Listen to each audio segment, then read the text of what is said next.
is getting chilly out here. Here's the deal. Here's the problem.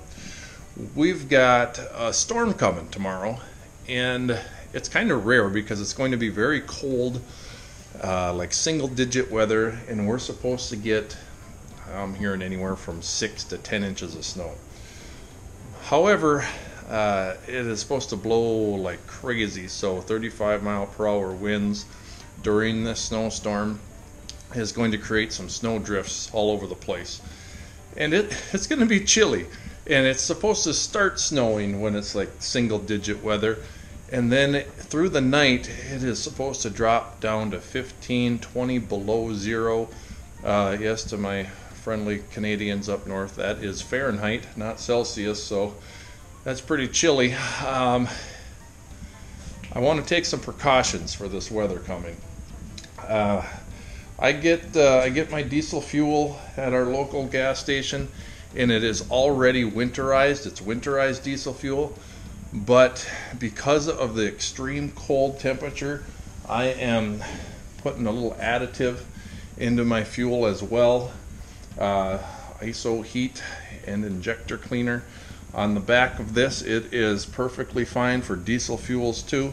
So this one bottle will treat 20 gallons. So I've already put about a quarter of it directly into my gas tank on the tractor, and I'm going to top that off and make sure it's completely full with diesel fuel, and we'll let that sit there and hopefully do its job. I'm really trying to prevent my fuel filter from freezing up, because those of you that are familiar with kubotas, you have two fuel filters. One is directly underneath the tractor, in line, kind of right in the middle under there, and then there's another one closer to the engine under the hood. That's where I keep my engine, under the hood. Right. So last time I had this happen to me, this was the first winter that I had the tractor, and I can't remember if I was using winterized diesel fuel or if it was fuel from, the summertime, but it froze up on me. It was cold, and my tractor froze in the middle of my plowing job that I could not finish. The only way to get my tractor back onto my property was to tow it with my truck. And if you can imagine, it was about 10 below at the time, and I'm towing my tractor. I didn't have to tow it too far or fast at all. I was going very slow, but I got it back into the driveway. I couldn't even get it into the garage, but I was able to get it into the driveway. And there I was underneath the tractor. It was as cold as it could possibly be. Well, not as possibly, but it was cold.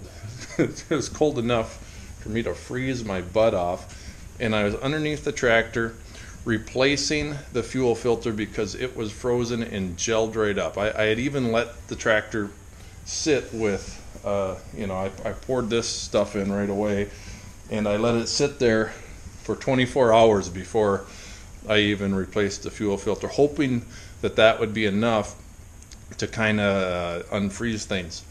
It wasn't the case. So this is just some advice to you guys. Make sure that you're treating your diesel fuel with some anti-gelling stuff. There's a lot of different products out there.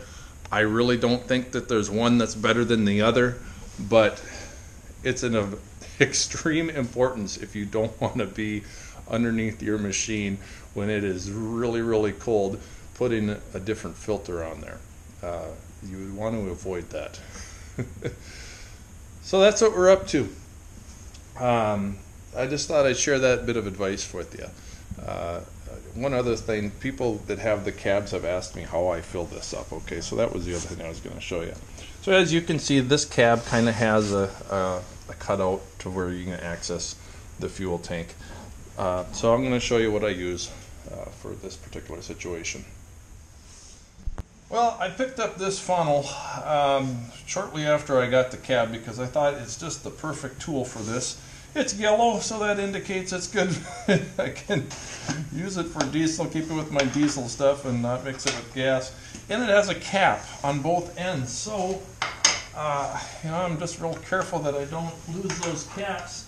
But it makes it so, you know, dirt and grease and stuff isn't going to accumulate inside, and I don't have to worry about cleaning it out every time.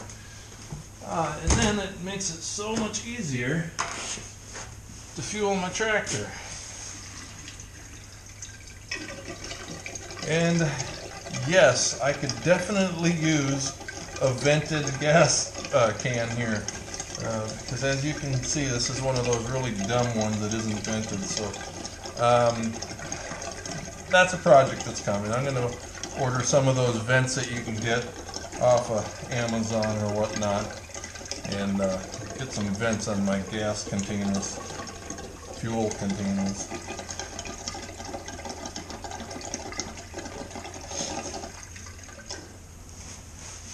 There we go. Now she's full.